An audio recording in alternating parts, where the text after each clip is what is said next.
Hi, I'm Kaylin, and my mother erased me, not with violence, but with silence, with carefully placed lies and forgotten letters. One day I came home, and I wasn't in the photos. Not at my dad's funeral, not in my own family's memories. They told the town I failed, that I ran from the military, that I lost my mind. But I served with honor. I led rescue missions. I buried friends. So why did my mother burn my uniform? Why did she tell people I was unstable? And what did I ever do to deserve being rewritten out of my own life? Would you stay silent if your whole story had been stolen? I hadn't been back home in nearly a year, not since the holidays when the air was already thick with unspoken tension. Louisville's early fall greeted me with golden leaves and just enough chill to tug at my coat sleeves as I stepped out of the car. The scent of barbecue wafted faintly from the backyard, same as it ever was. Marin's birthday. My nephew was turning 6 today, and despite everything, I couldn't say no to him. The house hadn't changed. Cream siding, blue shutters, and the flower beds Mom, Valora, still kept in perfect rows. I walked up the steps slowly, balancing a wrapped gift in one hand and a bottle of wine in the other, already bracing for the carefully curated smiles that would greet me inside. "Kaylin!" My sister Nora opened the door with a nervous grin, pulling me into a quick, rigid hug. Behind her, chatter echoed from the kitchen and dining room. Laughter, clinking glasses, polite southern warmth that barely skimmed the surface of something much colder. "Glad you made it," Nora said. Her eyes didn't quite meet mine. Inside, I wove through a maze of relatives. Aunt Gwen with her perfect curls, Cousin Brandon, already 2 beers deep. Marin spotted me and ran, full speed, arms flailing. "Aunt Kay!" he shrieked. I dropped everything to catch him, the sound of his joy softening the edge that had sharpened inside me the moment I crossed the state line. We did cake first. Chocolate with superhero sprinkles. I helped light the candles, singing along with the others. Valora stood across the room next to the table, arms crossed. She hadn't said a word to me since I arrived, just gave that cool nod she reserved for in-laws and distant acquaintances. Her eyes flicked to my arm and back. I didn't notice the breeze until I looked down. My sleeve had ridden up. The black ink on my forearm, a simple compass rose with coordinates beneath, was exposed. "Oh," Valora said, voice slicing through the chatter. "So you still haven't removed that disgrace." The room fell silent. Marin paused mid-bite. My cousin's wife looked away. I smiled, not because I meant to. It was automatic, a reflex learned over years of suppressing the heat that rose in my chest. "I see you're still making scenes in other people's celebrations," I said lightly, but the smile didn't reach my eyes. Valora's mouth pressed into a tight line. "I'm just saying what everyone's thinking." Later, I found myself alone in the living room. The house had quieted as people spilled outside for games and gift unwrapping. A TV screen blinked on, playing a homemade video montage. My brother-in-law liked making these, collages of birthdays, anniversaries, family vacations. Only this time, I wasn't in any of them. Not Marin's first steps, not Dad's memorial last spring. Not even the 4th of July barbecue where I'd stood on the porch for 2 hours, grilling ribs. "What happened to all the photos?" I asked Nora when she walked by. She barely glanced at the screen. "I think the files were corrupted." "All of them?" I said, too evenly. "I guess so." Valora passed behind us, wine glass in hand. Must have been an honest mistake. But I saw it then. The surgical precision with which I'd been cut out, edited away. I didn't belong in the narrative they told each other now. Later, Marin climbed into my lap, sticky with frosting. "Aunt Kay, does your tattoo mean you were in jail?" My breath caught, but I forced a gentle laugh. "No, sweetheart. It means I went somewhere very far away to help people." "Oh." He nodded solemnly. "Like a hero?" "Something like that," I said. He hopped off and ran outside, cape fluttering behind him. I slipped away upstairs to what used to be my bedroom. The paint was different now, soft yellow instead of navy, the bed smaller. My photo, me in uniform, standing with my unit in the desert, was gone from the wall. I opened the closet. Empty hangers. A shoebox sat in the corner, almost forgotten. Inside, my old patches, a bronze eagle, a faded name tag. They smelled like dust and years. I stood there for a long time holding one of the patches between my fingers. My name was stitched across the bottom in black thread. K. Marin. As if proof of my existence needed fabric to be real. Downstairs, laughter echoed. It sounded far away. I walked out to the backyard. The kids were playing tag. Leaves fluttered from the maple trees, landing softly on the lawn. I reached into my coat and pulled out a cigarette. I hadn't smoked since Afghanistan, but I lit one now. If even a child thinks I'm a criminal, who have I become in their eyes? The morning sunlight leaked in through the thin curtains, falling in soft streaks across the faded floral wallpaper of the guest room. I blinked at the familiar ceiling stains above me, brownish blotches from a leak that had never been fixed. As a teenager, I used to lie in this exact spot and imagine them as continents on a world map I could escape to. This morning, they just looked like rot. The house was silent, save for the faint clink of dishes downstairs and the muffled hum of the coffee maker. I pulled myself up slowly, the weight in my chest heavier than usual. Maybe it was the dream I had, another memory tangled with gunfire and dust. Or maybe it was the feeling of being watched even when alone. I reached for the closet. I hadn't touched the box since I came back. Hadn't dared to. But now, something urged me. It was where I'd stashed the few items Valora hadn't tossed during one of her cleaning moods. The box was still there, duct tape peeling at the corners. I sat on the floor and opened it. My heart sank. The medals were gone. The ribbons, the commendations, the Purple Heart I had received after Kandahar, all gone. Only the old patches remained, frayed and barely recognizable. I sat there, numb, staring into the empty space where my service had once lived. I found her in the kitchen, humming to herself as she arranged bagels on a platter. "Mom," I said calmly, "where are my medals?" She barely looked up. "Oh, those little pins, I thought they were junk." "Probably gave them to Goodwill months ago. Why? Were they important?" Her words stung more than I let show. I didn't shout. I didn't accuse. I just stood there, a quiet flame burning low and steady inside me. She knew what they meant. She knew. Later that morning, I overheard her talking on the porch with a friend from church, her voice carrying in the brittle fall air.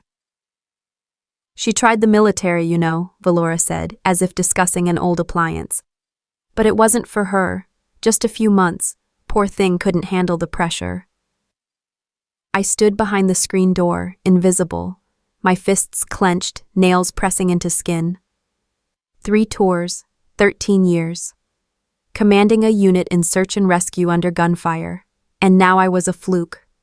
A failed experiment. I went back inside, locking myself in the bathroom. Sitting on the edge of the tub, I pulled out my phone and stared at a photo I'd never deleted, me kneeling beside a flag-draped coffin, accepting a medal on behalf of a man who never made it home. I'd held that medal to my heart. And now it sat in a thrift store bin, or worse, a landfill. That night, Marin followed me outside while I was folding laundry. He was still in his church clothes, white shirt rumpled from playing tag. "Aunt Kaylin," he asked, "why don't you come to church with us?" I hesitated. I'm not sure I'd fit in. "Nana said you lost faith," he added, "in everything." His eyes were too innocent to blame. I smiled and ruffled his hair, then sent him back inside before the chill deepened. But her words echoed through him like they were scripture.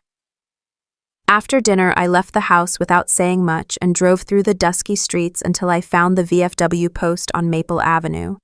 The building looked like it always had, weathered, proud, still standing.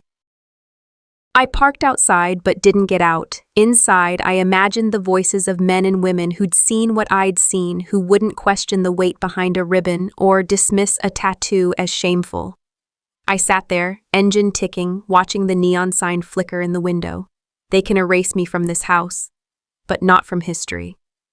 The hallway was quiet in the way only old houses could be, walls steeped in secrets and silence. I stood in front of the cracked mirror hanging outside my childhood bedroom. The same one where Mom used to stand behind me on Sunday mornings, adjusting my pigtails, smoothing down my collar. Now a jagged line split the glass from top to bottom, turning my reflection into fractured shards of someone I barely recognized. I traced the crack with my finger. It felt like looking into my own story, splintered, unfinished, and quietly abandoned. I wasn't ready to sleep. My mind was still raw from everything, the church group lies, the missing medals, Marin's innocent questions. Something inside me stirred like a tide, dragging me upward toward the attic, where dust collected on memories no one cared to clean. The attic door groaned as I pulled it open. I flicked on the bulb and climbed the narrow steps, half expecting the ghosts of forgotten years to greet me. I was searching for the old photo album from our family trips, maybe even one of Dad holding Marin as a baby, something to prove I still belonged here. But what I found instead was a large black trash bag tucked behind a trunk. The smell hit me first, burnt fabric and chemical ash. I knelt down, hands trembling, and opened the bag. Inside were the charred remains of my army dress uniform. The gold buttons had melted, leaving behind smeared traces on scorched wool. The name patch, my name, was gone, burned beyond legibility. My breath hitched. My medals were one thing, but this was identity erased by fire. Later, I confronted Valora in the kitchen. It smelled like mildew, she said, not even turning from the sink. I tried to toss it out weeks ago. I figured you'd moved on. It was just taking up space. Moved on? I whispered. She shrugged. And besides, it didn't burn all the way. Guess it wasn't all cotton. I left the kitchen before she could see my face crumple. Back in the hallway, Marin's voice broke the silence. He was sitting cross-legged in the living room, watching old cartoons with a bowl of dry cereal. Aunt Kaylin, he asked without looking up, is it true you didn't come to Grandpa's funeral? I froze. What? I asked. Nana said you didn't want to be there 'cause you were mad at everyone. She said you were somewhere far away and couldn't handle it.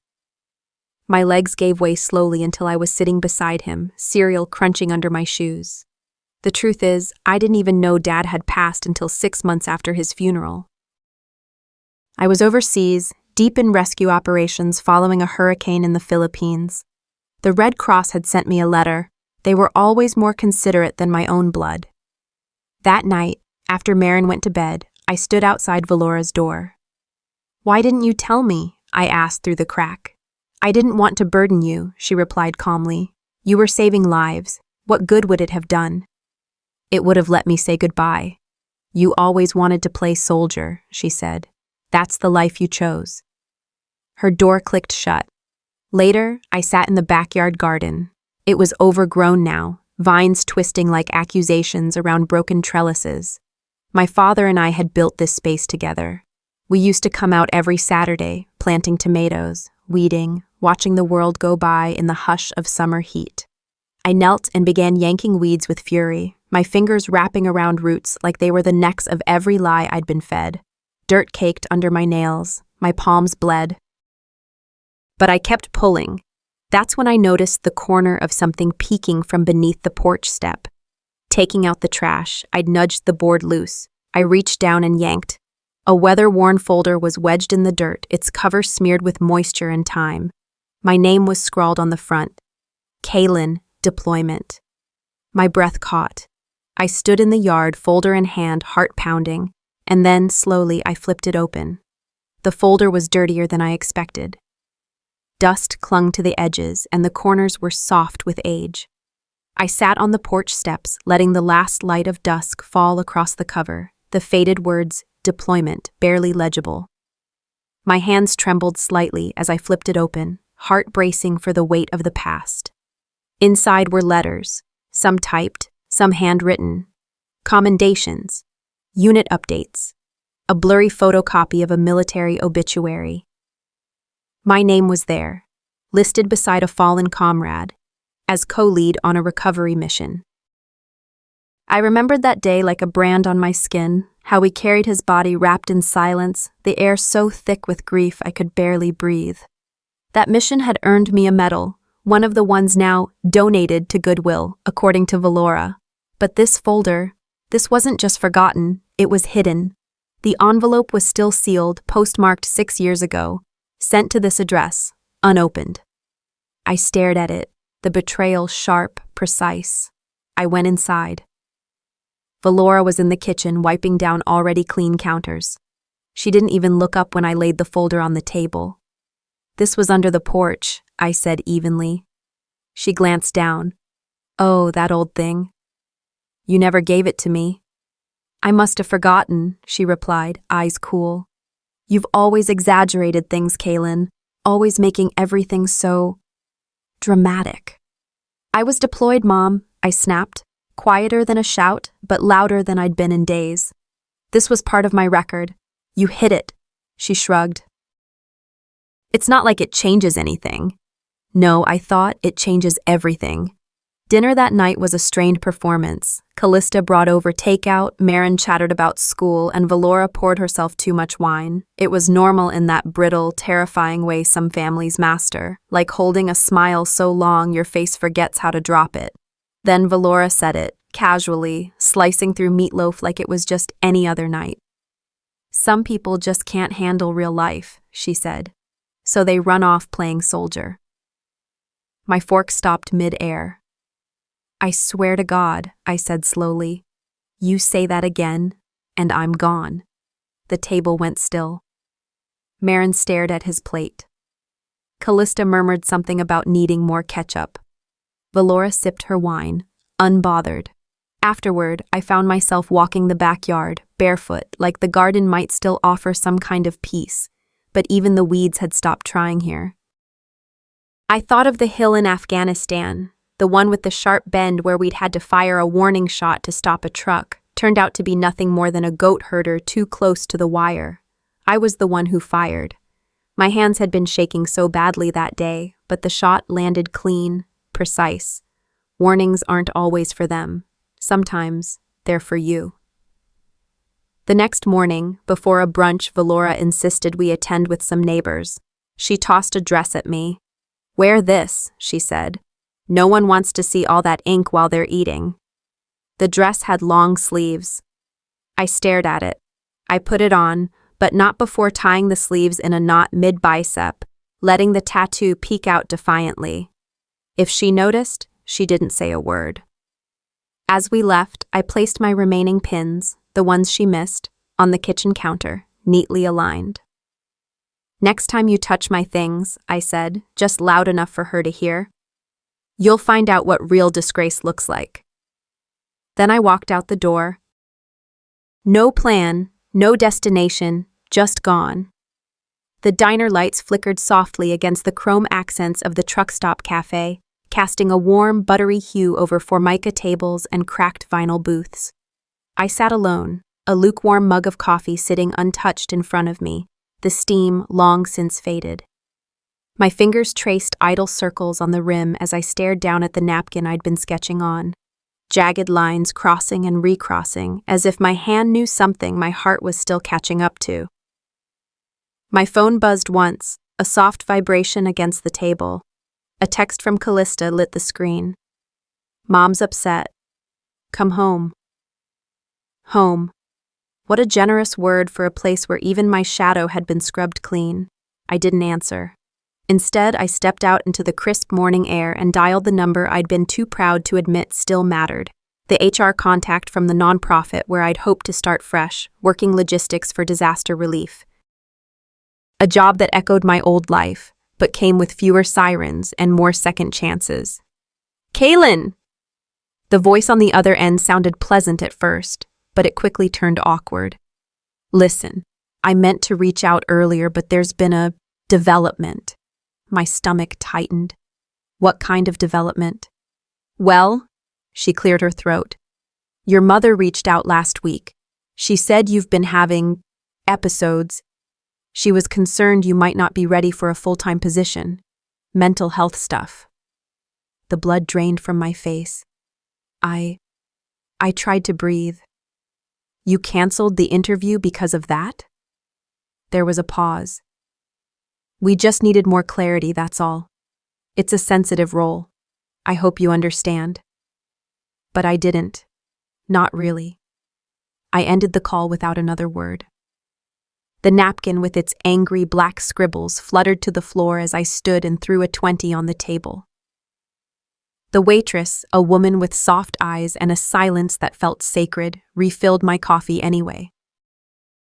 I caught her eye just before leaving, and she offered a knowing nod.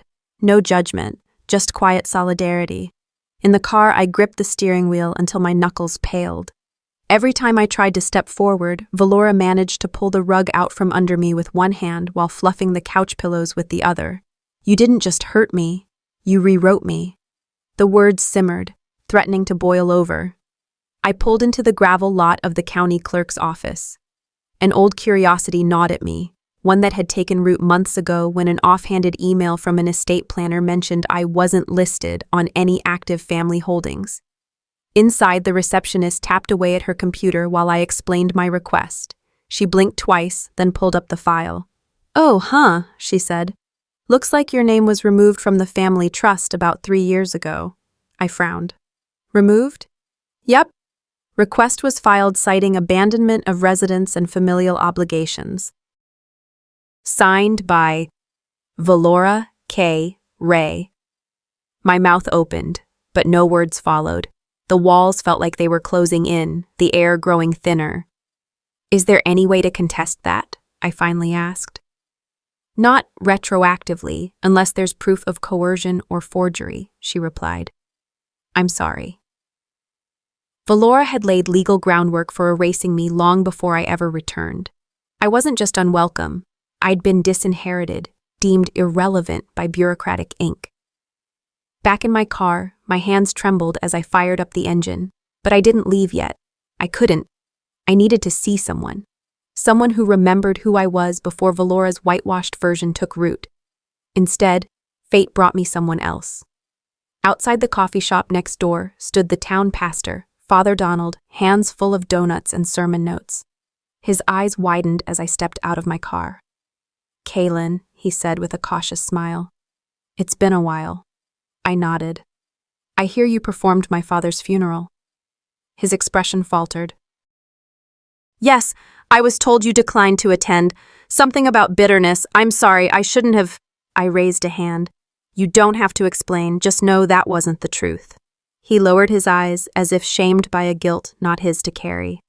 "If there's anything I can—" "There isn't," I said gently, and turned away before the fury boiling under my ribs could spill into his mourning.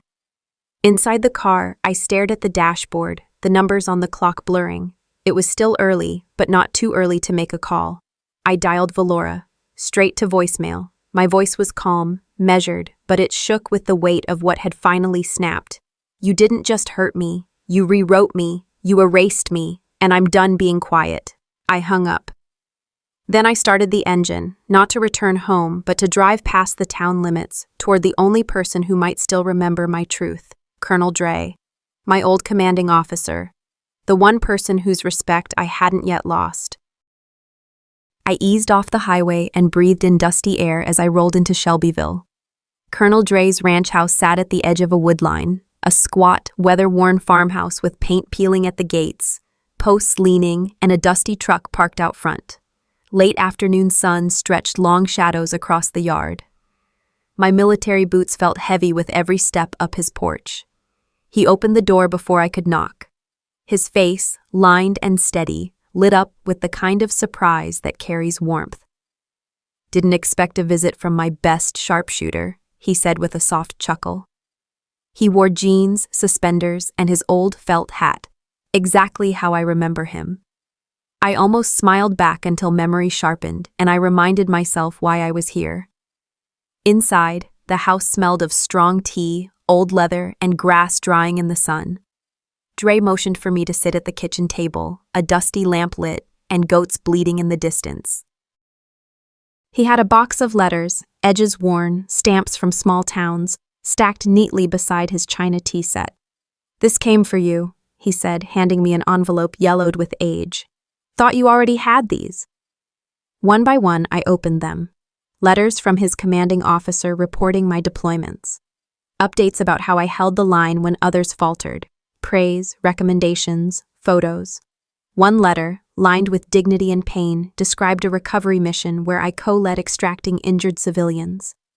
That photograph had been circulated among base quarters as proof of courage. But everyone in town seemed unaware. Tears blurred my vision. None of this reached the family. None of this reached me. Until now. I closed the letters, voice thick. Why didn't you tell me? Dre set his teacup down. Valora intercepted them. Said she didn't want you overburdened. Thought it better you forget. Something like that. Heart pounding. The betrayal stung in the slow, deep places. But I had bigger stakes than anger. Later, after Dre had gone to fetch fresh tea, I stood at his old photo shelf. My eyes caught a dusty metal case, half open. I remembered a day I froze, my first tour in Kandahar. A vehicle barreling toward a checkpoint. I fired a warning shot, hands shaking. Yet I saved lives that day. Yet Mom's version turned it into a moment of fear.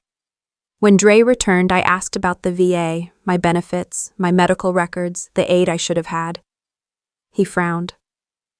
They called me last year, asked why you hadn't enrolled, said you declined the benefits, but I never saw a notice reach your name or the address you used. I pulled out my phone. With trembling fingers, Dre helped me log into the VA portal. My name, my service records, they were there, but flagged inactive. Correspondence marked return to sender. Counseling offers, support letters, all went to Valora's mailbox, never forwarded. I closed the portal. Rage simmered. Relief mixed with betrayal. I looked at Dre, a steady resolve forming. I want you to write a letter to the local paper, to show them what was done, what I earned. If they won't give me my history back, I'll write it myself.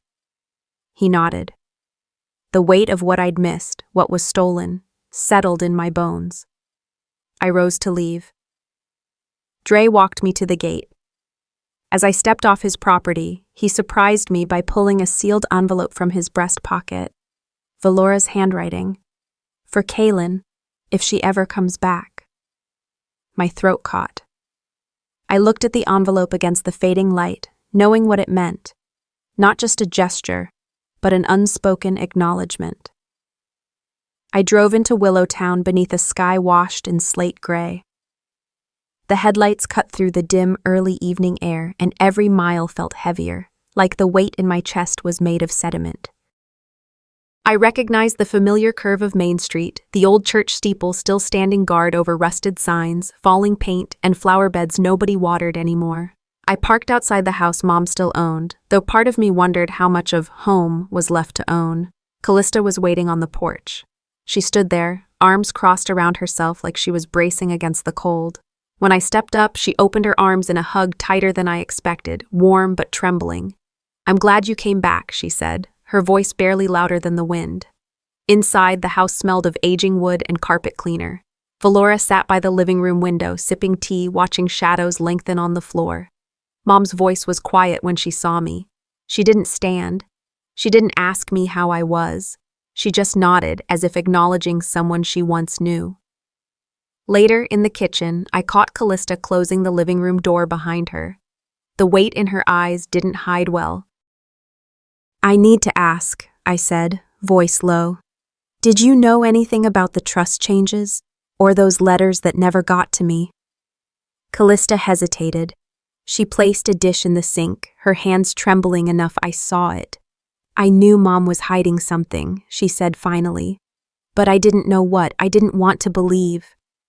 I felt the old ache, betrayal, yes, but sorrow too. "You didn't try to stop it," I said. She looked down, tears I could see pressing behind lashes. Valora walked in then, her steps measured. "I hope you got what you needed from your little trip," she said, as if my visit was some exotic errand, not a choice made out of necessity. Her tone carried that calm arrogance I recognized, the kind that cuts sharp. Dinner was quiet, more so than usual. Callista tried offering me a plate, something warm, but the food sat untouched.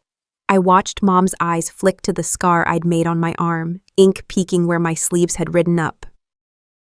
I saw anger in her eyes, not guilt, not remorse, but something like irritation.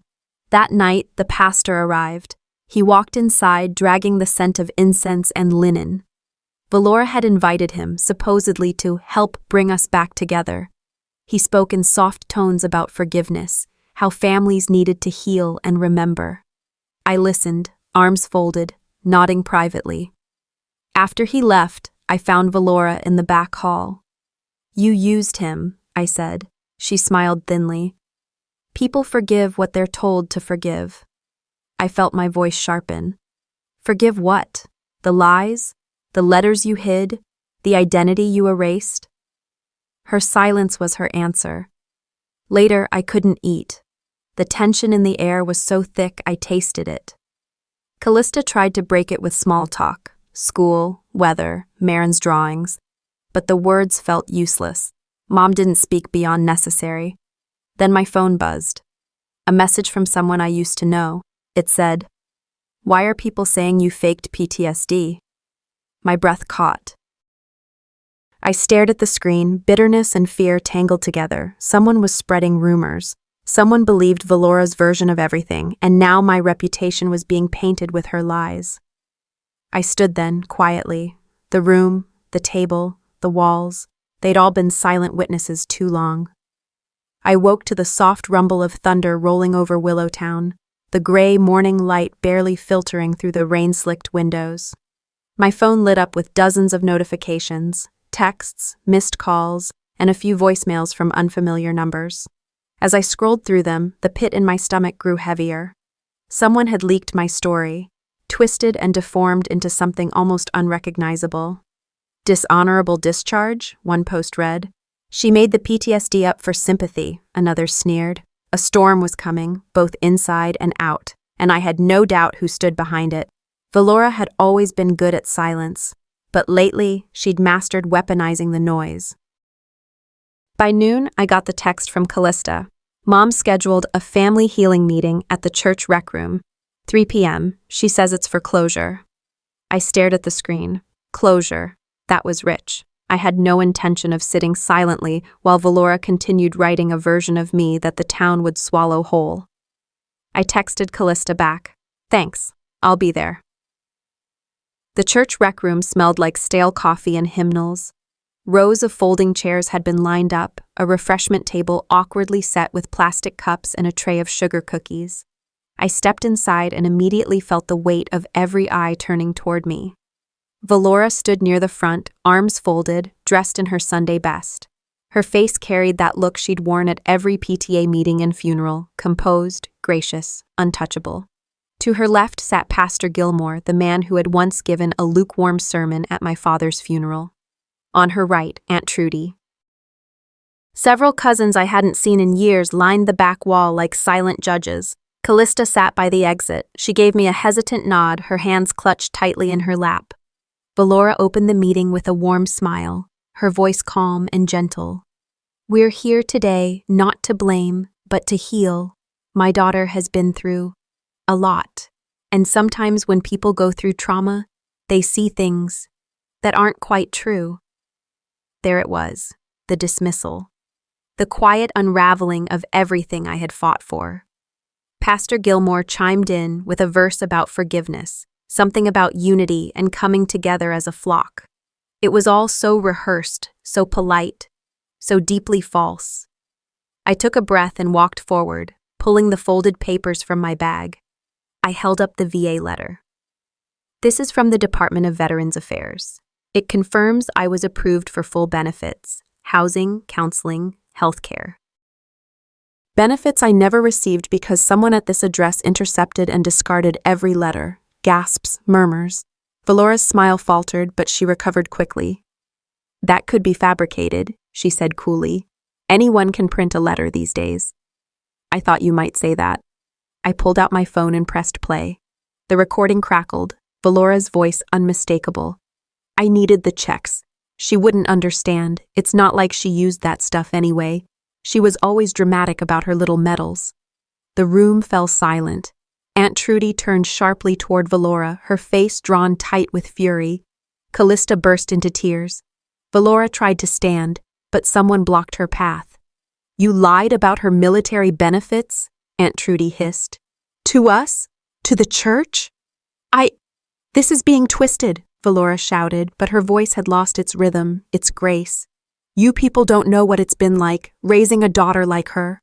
"Like what?" I asked, stepping closer. "A daughter who served, who buried her pain in silence while you smiled for holiday pictures." My voice cracked, not from weakness, but from the dam finally giving way. "You didn't just steal my money," I whispered. "You stole my name." Valora stormed out, knocking over a chair in her path. No one followed. I turned to the group, family, community, pastor. "Now you know the truth. What you do with it is on you." The apartment was quieter than usual, if that was even possible. 2 days had passed since the confrontation at the church, and still I couldn't find my footing. Rain tapped rhythmically on the window like a steady heartbeat reminding me I was still here. I lay on the couch, eyes open but unfocused, staring at the cracked ceiling paint. The world hadn't stopped, but mine had shifted. There was no satisfaction in vindication, only stillness, and the aching absence of what should have been. I hadn't heard from Valora. Not a call, not even a stray text blaming me for her public collapse. Instead, the silence had become its own kind of message. And then Callista called. "She's gone," she whispered. "What do you mean, gone?" She packed a suitcase, told me not to tell you anything, and left. No note, no forwarding address, just vanished. I hung up and scrolled through my phone, searching. A public post from Valora's church group appeared. Her words swam before my eyes. "In times of persecution, one must retreat to find God's truth again. I never meant to hurt anyone. I only wanted to protect what little harmony was left." It was layered in self-pity, neatly avoiding every tangible fact. No mention of the hidden benefits, the deleted letters, or the recording. Just the carefully curated version of her story, packaged for sympathy. At the grocery store, someone bumped into me but didn't say sorry. Another woman turned down the next aisle when she saw me. At checkout, the clerk's eyes flicked to my tattoo and then quickly away. "You were brave," an old neighbor said as he passed, voice low. "But this town don't like change." Later, I found my car keyed. A long, deliberate scrape along the side panel. No note, just a message scratched into paint. I received a vaguely worded email from the pastor, praying for healing in your family. Remember, forgiveness is a path, not a moment. I deleted it without replying. That evening, my phone rang again. I almost let it go to voicemail, but curiosity outweighed my exhaustion. "Kaylin, it's Trudy." My aunt's voice caught me off guard. I hadn't heard from her in years. "I should have called you sooner," she said, pausing. "I've known something wasn't right for a long time. I didn't want to believe it. And honestly, I was afraid of what it would mean for all of us if it was true." There was a rustle on her end of the line. "I found some things after your dad passed. Letters, records, from your birth mother. Valora kept them locked in a cedar chest in the attic." I said nothing, throat tightening. "I want to give them to you. You deserve to know everything." We met the next morning at a diner halfway between our towns. She handed me a faded manila envelope, brittle with age. I waited until I was home to open it. Inside were pages of handwriting, some in Valora's sharp, angular print, others soft and sloping, my birth mother's. Her voice was different than I imagined, honest, hurting, hopeful. In one letter, she wrote, "If they ever try to silence you, know that your voice is the loudest thing you own." I sat there with the letter in my lap, tears making the ink blur. The truth didn't bring peace, but it brought clarity. I picked up my journal, the one I hadn't touched in months, and wrote across the first page. They tried to rewrite me, but I am the author now. They say a mother's handwriting holds the imprint of her heart. I learned that today, holding her final letter, the ink trembling under my fingers. It was dated just a week before she died. Shaky loops, deliberate slashes, every word weighted. I never stopped loving you, even when I couldn't be the one to raise you. The sentence felt like both comfort and indictment. The late morning sun filtered through lace curtains in Callista's kitchen, warm but insistent. I sat across from Aunt Trudy, the envelope still in my lap, edges frayed, the paper soft with age. Trudy's eyes, red around the rims, betrayed a sadness I had only dared to guess at. "I'm sorry I held it so long," she said. "Your mom, she asked me to hide things until you were ready." I nodded. The voice in that handwriting was faint, but it carried truth thicker than anything I'd heard from Valora in years. And then came the line that cracked my world open. "Uncle Ray will know what to do when I'm gone." "Ray?" I whispered. My heart stuttered. The name I knew only by sighs and half-remembered rumors. Ray, husband of my mother's best friend. Ray, who lived in the next county south, under a name I never connected. Trudy passed me a file folder, birth certificates, some legal forms, letters. Ray had been her mother's partner, not biological father, the documents said, but someone she trusted to watch over me in a guardian's way. The revelation stunned me, not because I disliked the idea, but because I realized how much had been kept from me. The weight settled in my chest. Betrayal isn't always loud, sometimes it shows up in what's unsaid. Trudy's voice broke.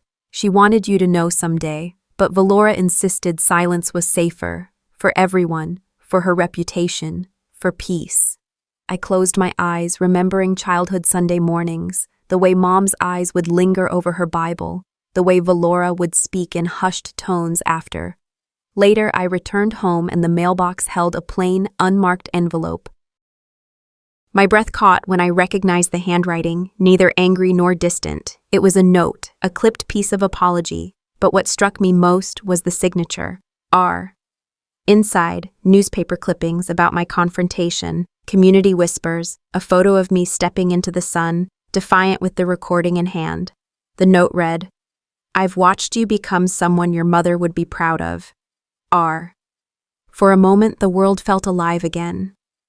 I sat in front of my mirror that evening, the letter from Mom in one hand, the envelope from Ray in the other. Her voice in my memory echoed, "Find courage." I thought of the steps I'd taken, not just the confrontations, but the small ones, the walks away from home, the refused smiles, the hidden tears. All had led to now. I wondered if I should write Ray back, if I dared to open the door that had been kept closed so long. But courage comes in many forms. Sometimes it's speaking, sometimes it's asking, sometimes it's showing up. So I did something I hadn't done in years. I signed up. The community center had a storytelling workshop for older women about legacy, memory, and truth. I sent the message, "I volunteer." Walking out into twilight, Mother's letter folded against my heart, I passed by the old coffee shop on Main. A man looked up from his paper inside, a flicker of recognition in his eyes. I stopped in my tracks, clutching her note tighter, and the world felt balanced, uncertain but mine. I didn't move at first. The man at the coffee shop had that unmistakable face, etched in one of the old photo albums my mother had hidden in the attic. His eyes, gray like a thundercloud before a Kentucky storm, met mine across the cafe. He stood, slowly, like he wasn't sure I'd stay. I didn't. My feet turned before I could tell them otherwise, and I pushed out into the cold air, breath short, hands trembling. I wasn't ready. Back in my apartment, I reread the letter from my mother. The one she wrote just before she died, with shaky handwriting and deliberate truth. "Ray was never perfect," she'd said. "But he loved you from a distance because I asked him to. Forgive us if you can." I called Aunt Trudy. She answered on the second ring, voice soft like she'd been waiting for this. "This is your choice now, sweetheart," she said gently. "It's your chapter." I hung up, slipped on my coat, and drove to the cemetery. The ground was muddy, the sky still undecided about rain. I knelt beside my mother's stone and traced the name carved there. Margot Ainsley, beloved daughter and mother. No mention of the secrets. No mention of me. I didn't cry. Not then. A week later, while volunteering at the local library, just something to get me out of my own head, I found it. A box buried in the archives, misfiled under Community Letters, 1980s, 1990s.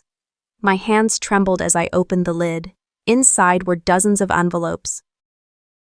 My name written in the same looping script on each one. Return address, R. Wallace, Ray. He had written to me for years. Letters about the seasons, memories of my mother, his regrets, and stories about his life. The one he built after he let me go. Some letters included clippings about my military service, as if he'd been following every promotion, every mission. One had a crayon drawing I made at 5, somehow returned to him. You drew this the day you asked why your hair was darker than your sister's, he'd written. I read them all that night, one after another, curled in bed with a blanket pulled over my legs. Every word stung and healed at the same time. He hadn't disappeared. He'd waited, quietly, painfully, faithfully. The next day, I went back to the coffee shop. My heart was louder than the bell on the door when I walked in. He was there again, same corner table, black coffee untouched. His hands were larger than I remembered in the photos, calloused and nervous. He looked up and froze. I walked over and placed the box on the table between us. If you wanted to know me, I said, barely above a whisper, why didn't you try harder? His eyes filled. Your mother made me promise. She said you needed to grow without more confusion. Did she ever tell you I grew up confused anyway? He shook his head. Every day. I wanted to reach out, Kaylin, but I also wanted to honor her. We sat like that, quiet, two people trying to rebuild a bridge from opposite ends. Hours passed unnoticed. We didn't make plans, didn't hug, but he didn't walk away, and neither did I. That night, I wrote a letter. Not to him, to myself, my younger self. You are worthy of knowing the truth, even if it hurts. You are not broken because of what they hid. You're stronger because you kept walking. In the morning, I put a small envelope in the mailbox. Inside was a picture of me as a baby, wrapped in a red knit blanket. On the back, I wrote just 7 words. Let's talk again.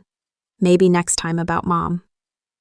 The wind whipped against my cheeks as I stood before the weather-worn porch of a house I hadn't seen in over 2 decades. It had once belonged to the woman who called herself my godmother, Darla. Now it felt like something out of a dream gone sour. She opened the door before I could even knock. Her hair was perfectly curled, her lipstick too red for someone who wore so much denial. Kaylin, she said, her tone sickly sweet. Well, this is a surprise. I didn't waste time. I stepped inside without an invitation, dropping the manila envelope onto the kitchen table with a slap loud enough to echo. Tell me why you kept her from him. From me. Darla glanced at the papers, a flicker of something crossing her face. Not guilt, never that, but recognition. She tried to smirk. Your mother was always unstable. You know that. She didn't want... I cut her off. Don't lie, not when I've got the audio, not when I found the forged signatures, the transfers. You weren't protecting anyone. You were bought. I watched the composure slide off her like wet paint.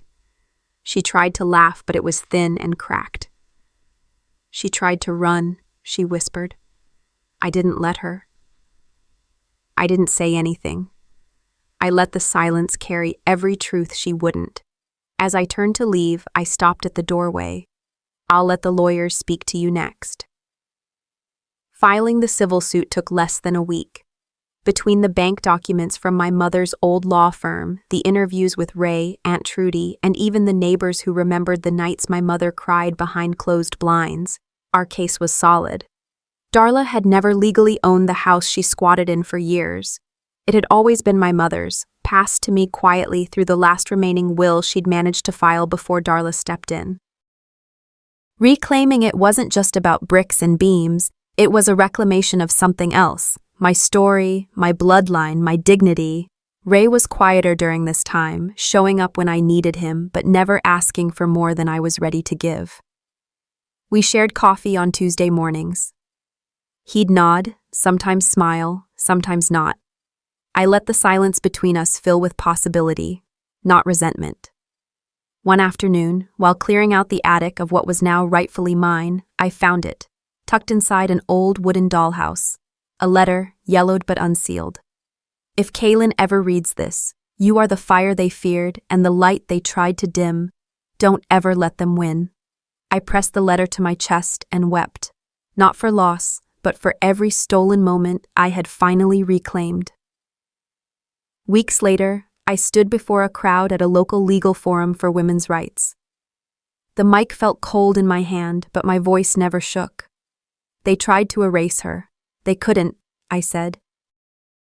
They tried to make me feel ashamed for surviving, for remembering, for speaking up, but silence is not safety. Silence is submission, and I will not submit. The video made its rounds online. A stranger sent me a message. Your story gave me the courage to confront mine. Aunt Trudy held my hand in the audience, her eyes full of tears. She would be so damn proud, she whispered. Ray met me afterward. We didn't say much, just shared a look, one that said we might not be father and daughter in the traditional sense, but something real was building, something honest. And then, finally, there was the ocean. I stood alone on the bluff, my mother's ashes clutched in both hands. The breeze was brisk but kind, brushing against my cheeks like a goodbye. I thought healing meant forgetting, I whispered as I released the ashes into the air. But now I know it's remembering and still choosing to live. They danced into the wind over the crashing waves below. And as I turned to walk away, I felt lighter, not empty, but whole. This was never about revenge. It was always about truth, and the choice to speak it had always been mine. Some stories leave scars, others leave maps. Mine? It left both. If there's one thing I've learned through all of this, it's that silence doesn't protect us. It corrodes us. I spent years swallowing my truth so others could sleep peacefully. But healing doesn't come from hiding. It comes from confronting the hardest parts of your past and deciding they don't get to define you anymore. You don't have to come from a perfect family to reclaim your name. You don't need everyone's approval to start again. All you need is the courage to say, "This ends with me." So let me ask you, have you ever felt erased by someone who should have protected you? Have you ever stood at the edge of your own history, wondering if it was even yours to claim? I'd love to hear your thoughts. Drop a comment below. If this story touched something in you, type 1 or tell me where you're watching from. And if it didn't, tell me why. I read every comment and every story matters, and if you found a piece of yourself in mine, don't forget to subscribe. There are more stories waiting, stories that speak truth, stir emotion, and remind us that even in the quietest moments, we still have a voice. If you're here, your story's not over, so stick around.